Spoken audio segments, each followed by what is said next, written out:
everybody. We're on our next scary movie to review.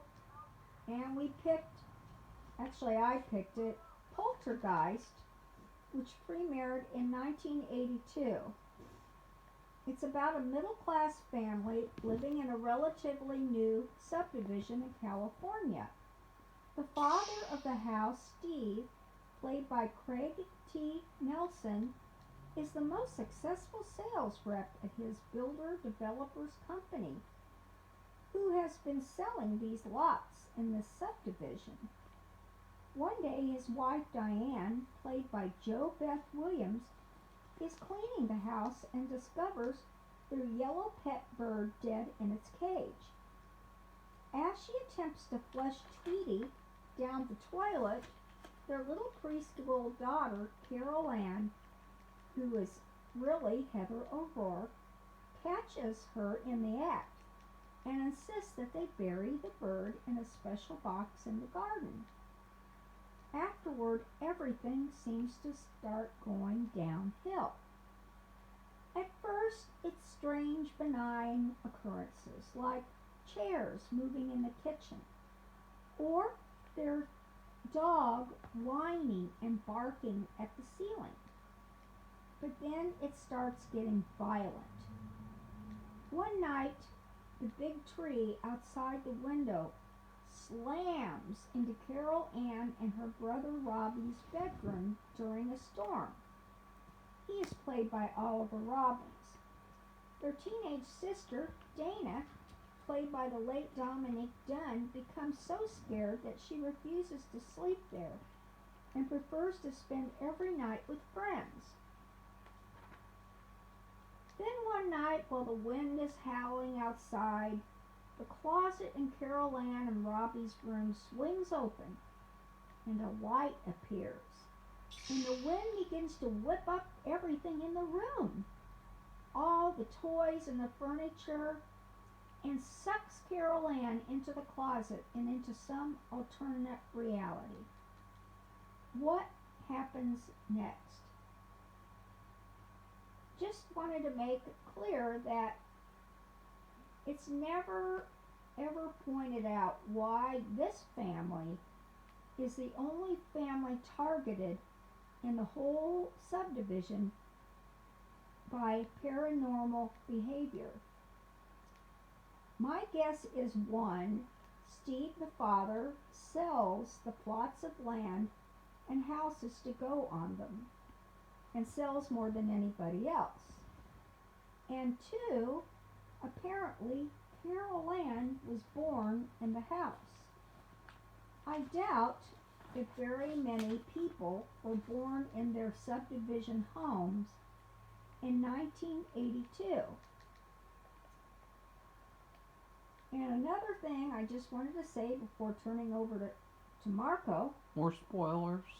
The house cleaner, and I don't mean somebody who dusts and mops and does the dishes, whatever, who is hired to rid the house of spirits and get Carol Ann back, is a perfect offbeat person.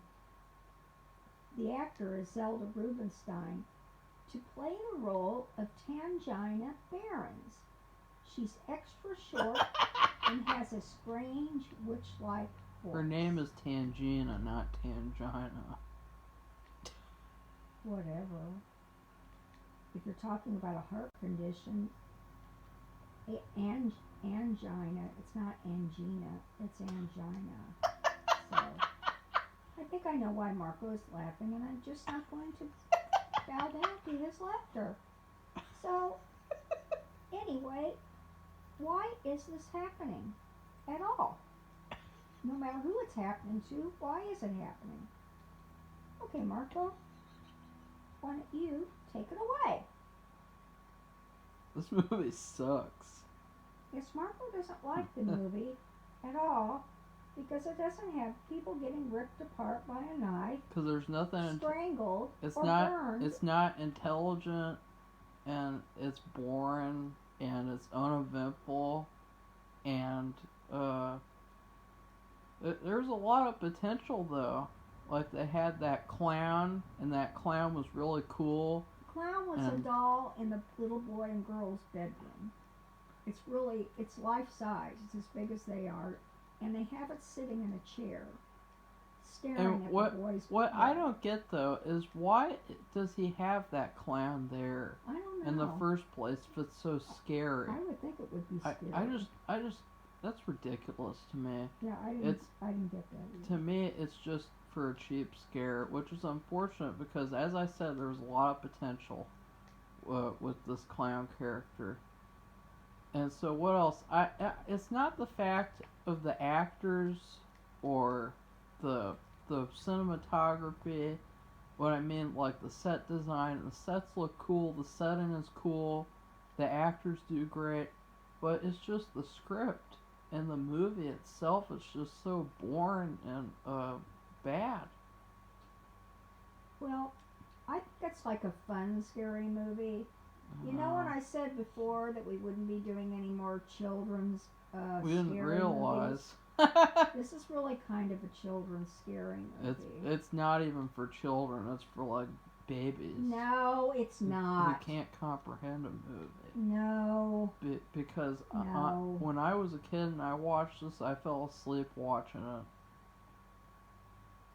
Well, I think it's a fun movie. There's only a few jump scares that are really scary, but really, for the most part, it's just why is this happening? And you might get surprised at things and like, There's no what's victims going to either. happen? Why is it happening? There's no victims. What's going to happen? There's nobody that dies. No, nobody dies. Which, is that what makes a scary movie? Somebody has to die. There's nothing scary at all. I guess you have to make a video or a podcast that says, what makes a movie a scary movie? Well, The Shining is a scary movie, and it only has one death in it. So I don't know what you're complaining about, Safi. No, I'm just saying. I'm just curious. Yeah, we all know what you're saying. You're degrading the horror genre No, I'm not. into a children's plaything. No, that's not true. I just didn't realize. I watched it at the theater, and it was fun, and I liked it, and How did you stay awake in the theater? And I've watched it since then and then yesterday, and I liked it. I thought it was fun, but it's not really a scary movie. Every 10 Not minutes, really. every 10 minutes, I looked to see what time it was.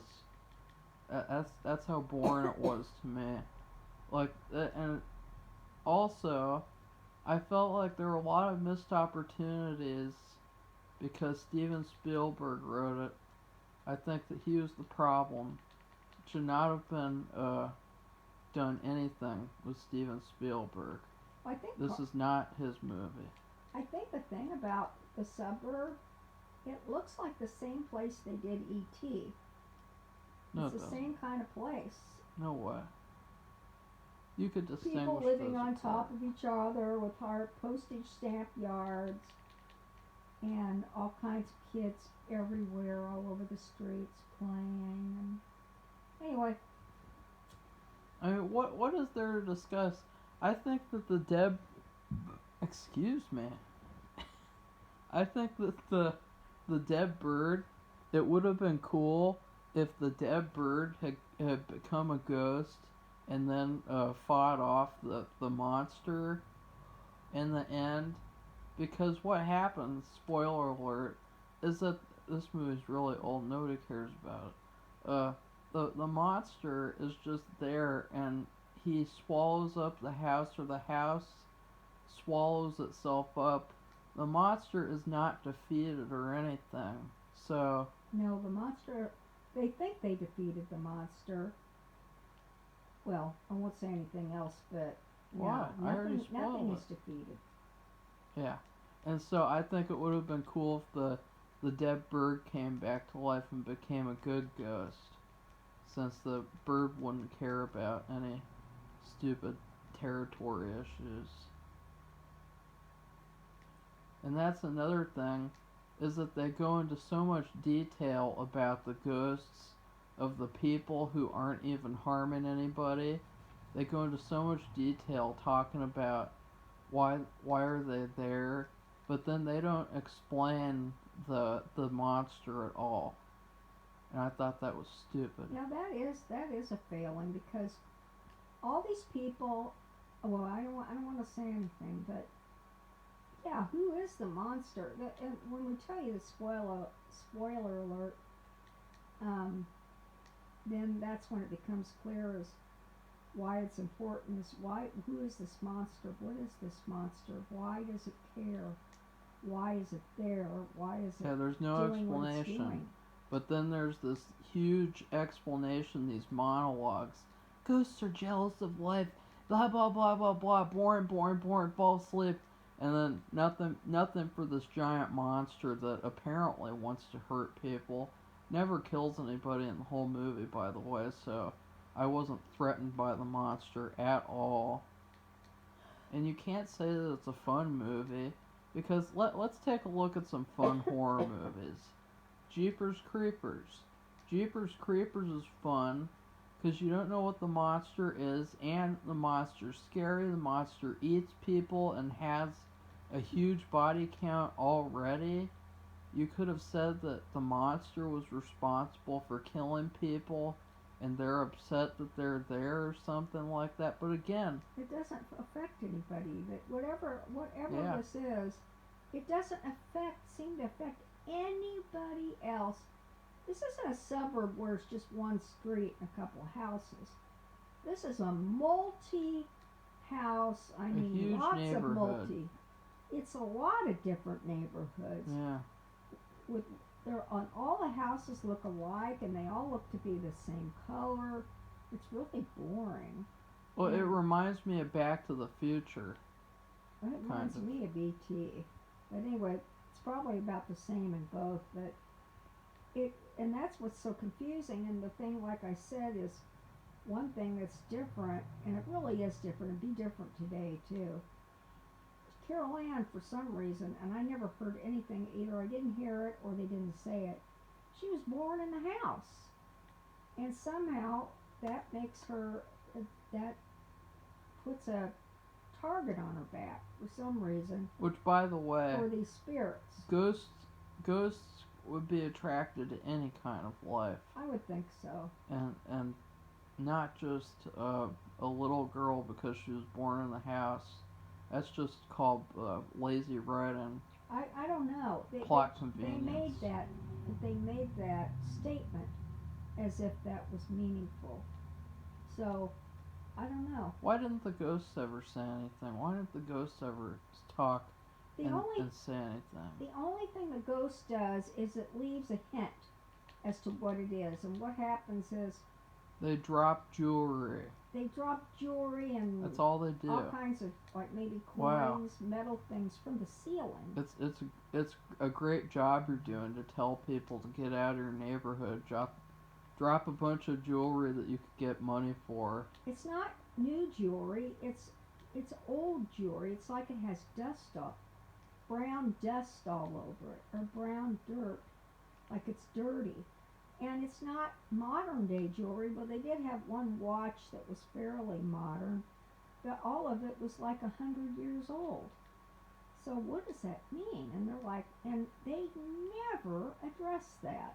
After they bring that up, it happens, but it's never addressed. And this movie was directed by Tobe Hooper. He did Texas Chainsaw, and the fact that he did not have full control over this project really shows and really makes it suffer a lot. I think that if Tobe Hooper wrote the whole thing, it would have been fantastic, and it would have been an actual horror movie, not a kids movie, or not even a kids movie, a baby movie. So that's my thoughts on it. Okay, well, sorry. Do you want to say anything else, or do you want to do spoilers? I'm not going to pretend that I liked it.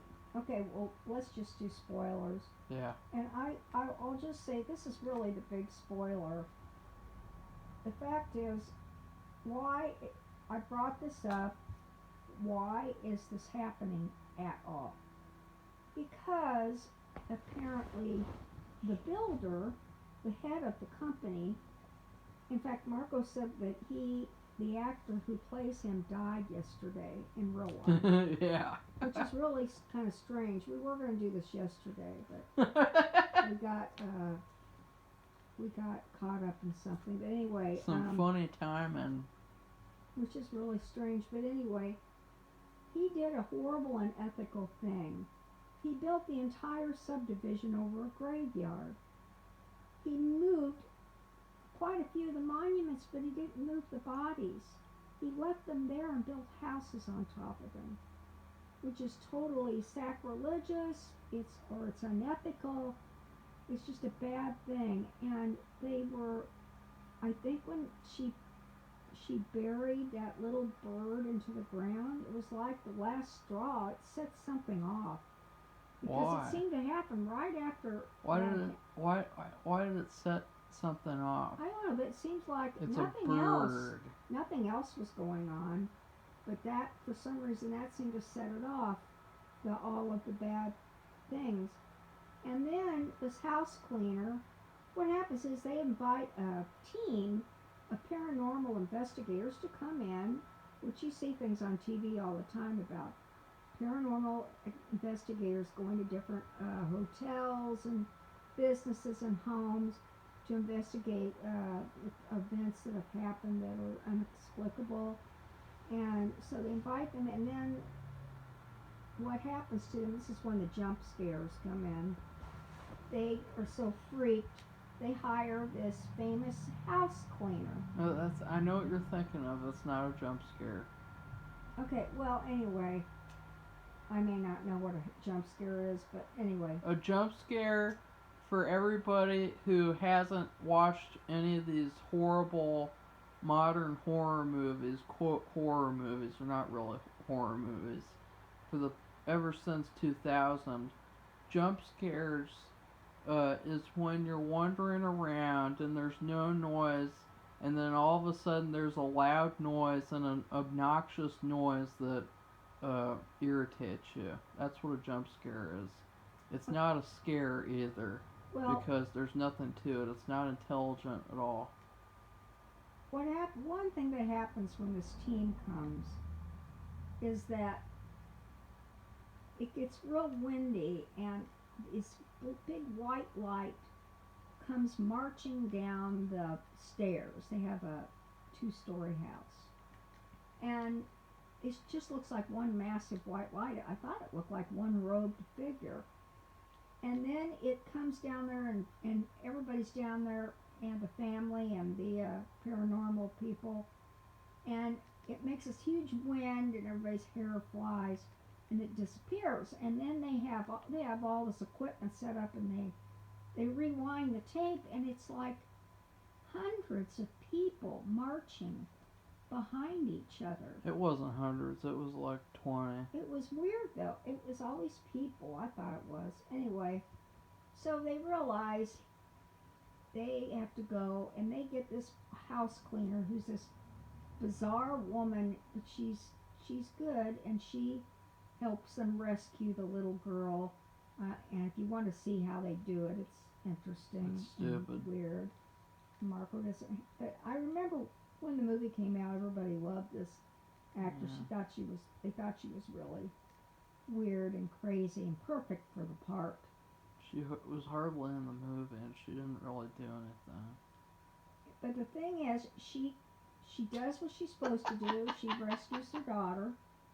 They decide they're going to move out. They're never coming back. And so they're in the process of moving out, and they decide they're going to stay the night, and then they're leaving the next day, right? They've gotten a moving van. They've packed a lot of their stuff that's been put on the truck. And anyway, the father goes to see his boss, the guy who passed away yesterday. And yeah, we already know. Then this know. monster, or whatever it is, starts going after everybody, the mother and the daughter and the son, and they open that closet. It's like this gigantic mouth, and she through all this bad thing, but she manages to rescue the kids, and it's I think it's good to watch. It's fun, and they can't even get out of the house. The monster's trying to, and all these bodies are popping up out of the ground, and there's coffins popping up, and there's even memorials that they did not move are popping up out of the ground. Anyways, what would you rate it? They finally get out and they escape, and What would you that's it. rate it, Sophie? Well, I rated it. It wasn't scary, and Marco was right when he said that. There's just a couple of moments that you were, oh, okay, but and it's maybe you were surprised. I had but a you weren't couple really of moments where I went like, But oh, you I'm supposed to stay awake. but you weren't scared. No. But I gave it a bowl of caramel popcorn and some what is it? The cotton candy and soda Caramel popcorn, cotton candy, and a soda. Well, I don't like caramel popcorn. Oh, I can't even eat popcorn anymore, but I used to like that. It was my favorite. So Because when you eat popcorn with kernels in it, what happens is that the next couple of days, you instead of doing anything else, it turns into the mission of the kernel that's stuck. Because that's what happens every time. And unfortunately too, because I love popcorn. And not even like buttery too. I like just slightly salted popcorn. So anyways, I'm gonna give this movie a very mundane and simple and snoozy rating. I'm gonna give it a sugar-free. So get that sugar-free. Now, sugar-free means you're getting diarrhea. it's not true. That's only a certain kind. That's I xylitol or something. I believe no, xylitol is great. I believe it's in the pudding. So, anyways, sugar-free, dark chocolate and vanilla pudding cup, just one, and it's small too. It's like it's smaller than your hand.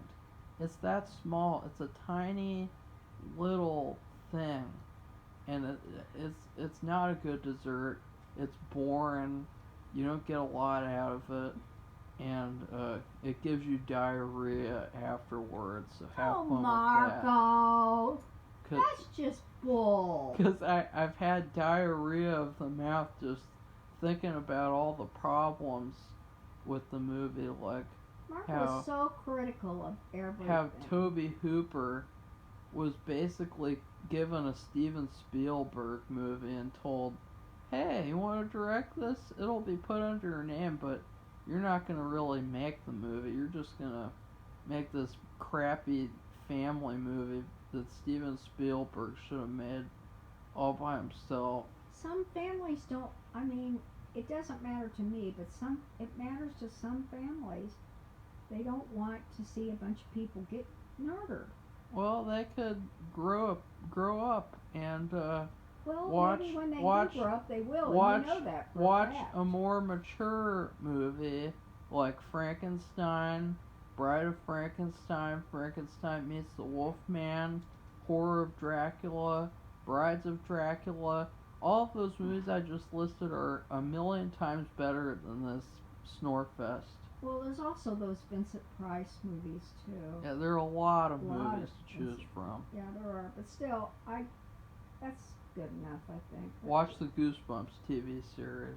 That's good. That's really creative and good. But anyway, what movie is it that we're going to review next? Well, it won't be Night of the Living Dead because you're too sick. We're gonna be watching. We're either gonna be watching Phantasm 2 or Terror of the Tongs next. So. Okay, well. Whatever Sophie desires. Brother. What do you think, Sophie? What do you want to watch? Terror of the Tongs 2 or Phantasm 2. I mean, Terror of the Terror- Tongues 1. I was gonna say, I don't know. Well, I want to watch a Hammer movie, and isn't Terror of the Tongues a Hammer movie? Yeah. Okay, well, goodbye, everybody. Bye. See you soon.